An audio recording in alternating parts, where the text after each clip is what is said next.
வணக்கம், இது உங்கள் சிவி ஜோன். எல்லாரும் எப்படி இருக்கீங்க? இப்போ பற்றின ஒரு சம்பவம். அதாவது எப்பயுமே பார்த்தீங்கன்னா நல்லா வீடு போயிட்டே இருக்கும். திடீர்னு பார்த்தா ஒரு மாற்றம் வரும். மாற்றம் வருதுன்னா அங்கே வந்து யாராவது உள்ள ஒரு புது என்ட்ரி வந்திருப்பாங்க. அவங்க வெளியில் நடக்கிற விஷயங்களை சொல்லுவாங்க. உடனே வந்துட்டு அவங்களோட கேமை சேஞ்ச் பண்ணுவாங்க. நீங்கள் பார்த்துருப்பீங்க. அந்த மாதிரி வைல்ட் கார்டு என்ட்ரி வந்த உடனே நிறைய பேரோட கேம் பயங்கரமாக சேஞ்ச் ஆச்சு. அப்படியே முத்துக்குமார் அமுக்கிறதுக்கு நிறைய பேர் ட்ரை பண்ணாங்க. இப்போ இன்றைக்கி வந்து ஃப்ரீ ஸ்டாஸ்க்குன்ற ஒரு விஷயம் வந்தோடனே உள்ளே வந்துட்டு வெளியிலேருந்து 4 ஃபேமிலியோட ஆட்கள் வந்தோடனே அவங்க நிறைய விஷயங்கள் சொல்கிறாங்க. அந்த இன்புட்டை மைண்டில் வாங்கிக்கிட்டு ஒருத்தவங்க வந்து வாலண்டராக க்ரியேட் பண்ணுறாங்க கண்டென்ட்டை. நம்மளுக்குலாம் ஷாக்காக இருக்குது. இந்த பொண்ணு இந்த மாதிரி பண்ணுற ஆள் கிடையாது, நல்ல பொண்ணாச்சே அப்படின்னு. ஆனால் எந்த புத்தில் எந்த பாம்பு இருக்குன்ற மாதிரி இருக்குது. நிறைய பேர் அந்த பொண்ணு விஷ பாட்டிலுங்க உங்களுக்கு தெரிய மாட்டுது பாருங்கள் அப்படின்றாங்க. இன்றைக்கி அந்த மாதிரி ஒரு சம்பவத்தை பண்ணுறாங்க. கம்முன்னு அவர் பாட்டு சிவனேன்னு உட்காந்துருக்காரு. ஆனால் வழக்கம் போல் பவித்ரா கிண்டல் பண்ணுறாரு. இவங்க எப்பயுமே அப்படி தானே அக்செப்ட் பண்ணுவாங்க. இன்றைக்கி வந்துட்டு நார்மலாக அவங்க சொல்கிறாங்க எனக்கு பிடிக்கலன்றாங்க. அவர் சிரிச்சுட்டு ஏன் டென்ஷன் ஆகிறீங்கன்றாரு. அவங்க திரும்ப சொல்கிறாங்க சரிங்க இனிமேல் நான் பண்ணலன்றாரு. திரும்ப கத்துறாங்க இல்லைங்க நான் பண்ணலங்க, நீ ஏன் சிரிக்கிறீங்கன்னு கேட்குறாங்க. அவர் எப்பயுமே அந்த மாதிரி தானே இருக்கார். எப்போ ஒரு சீரியஸாக இருக்கார் நீங்களும் பார்த்துருப்பீங்களா? அதுவும் பவித்ரா கூட சிரிச்ச மாதிரி தான் இருப்பார். திரும்ப அவர் சொல்கிறாரு கம்முன்னு இல்லாமல் அவங்க கத்தி பேசவே இருங்க ஒரு 2 மினிட்ஸ் போயிட்டு வராரு. வந்ததுக்கப்புறம் பூச்சி செம்ம கத்துறாங்க. என்னை நீங்கள் யூஸ் பண்ணுறீங்க நான் ஸ்பேஸ் கொடுத்து அப்படி பண்ணீங்களான்னு செம்ம டென்ஷனாக கத்திட்டு போயிட்டார். முத்துக்குமார் ஒரே ஒரு விஷயம் சொன்னார். பவித்ரா நீ வந்து சொன்னது தப்பு கிடையாது, நான் சொல்கிறேன்னு தப்பாக நினச்சிக்காத. முதல்ல நீ ஸ்பேஸ் கொடுத்தது தப்பா இல்லையா?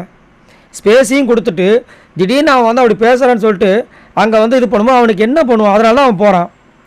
நல்லா பேசிட்டு இருந்த பொண்ணு திடீர்னு இது மாதிரி ஹார்ஷாக வந்துட்டு அங்கே வந்து ஒரு அக்யூசேஷன் வைக்கும்போது அவனுக்கு பயம் வருது. எதுக்காக கன்ஃபியூஸ் ஆகிறான். அதனால தான் அங்கே போகிறானே தவிர மற்றபடி உன்னை வந்துட்டு தட்டி கழிச்சிட்டு போகணுன்னு அவசியம் இல்லை. நீ சொல்கிறியா ஒன்று ஸ்ட்ரிக்டாக சொல்லு. ஸ்ட்ரிக்டாக சொல்லாமல் நீ பாட்டுக்கு வந்து திடீர்னு பேசுனா அது எப்படி? அவனும் கேட்டான், அவனும் அதே மாதிரி கேட்கணும். நீ சொன்னதுக்கப்புறம் அவன் கேட்கலாம், அதுக்கப்புறம் பாரு அப்படின்ற மாதிரி அவர் அழகான ஒரு விஷயத்தை வச்சார்.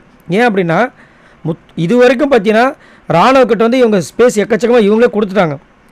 ராணுவ ஒரு அழகான விஷயத்தையும் முன்னாடி சொல்லியிருக்கேன். தனியாக இவங்ககிட்ட கூப்பிட்டு நான் ஒரு விஷயம் பண்ணிகிட்ருக்கேங்க, உங்களுக்கு அது தப்பாக தெரிஞ்சுது அப்படின்னா தயவுசெய்து என்கிட்ட சொல்லிடுங்க. ஏன்னா ஒரு வாட்டி அன்ஷிதா வந்து இவர்கிட்ட சண்டை போட்டிருப்பாங்க. அப்போயே அவர் போய் நேரடியாக பவித்ரா கிட்ட சொல்லியிருப்பார் சனிக்கிழமை நைட்டு ஈவினிங். அப்போ பவித்ரா சொல்லுவே அதெல்லாம் நான் தப்பாக நினச்சிக்கலன்னு. இல்லைங்க நீங்கள் ஏதாவது உங்களுக்கு டிஸ்கம்ஃபர்டபுளாக இருந்துச்சுன்னா என்கிட்ட சொல்லிவிடுங்க, நான் இனிமேல் பண்ணவே மாட்டேன்னு சொல்லும்போது அதெல்லாம் ஒன்றும் இல்லைங்க அப்படின்னு சொன்னாங்க. அதுக்கப்புறம் அழகாக வளர்ந்துட்டு வருது. இவரும் அந்த ஸ்பேஸ் எடுத்துக்கிறாரு, அவங்களுக்கு கொடுக்குறாங்க. அப்பயே நீங்கள் மூஞ்ச காமிச்சிருந்தா அவர் ஏன் பண்ண போகிறார்? அதுவும் இல்லாமல் வீட்டில் நிறைய பேர் வந்துட்டு ராணுவன்னு சொல்லிட்டு பவித்ரா கூப்பிட்டாங்க. அப்போல்லாம் கம்முன்னு இருந்தாங்க. அவங்கள தான் திட்டினாங்களே தவிர ராணுவ திட்டவே இல்லை.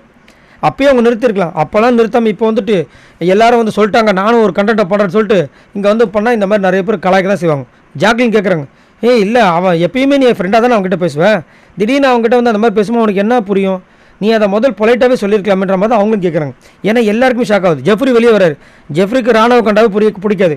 ஜெஃப்ரிக்கு ஒன்றும் புரியல, எதுக்காக பவித்ரா கத்துறாங்கன்னு கேட்குறாரு. அன்ஷிதா யோசிக்கிறாங்க. ஆனால் இங்கே நல்ல இந்த சகுனி வேலையை சௌந்தர்யா மட்டும் சூப்பராக பண்ணுறாங்க.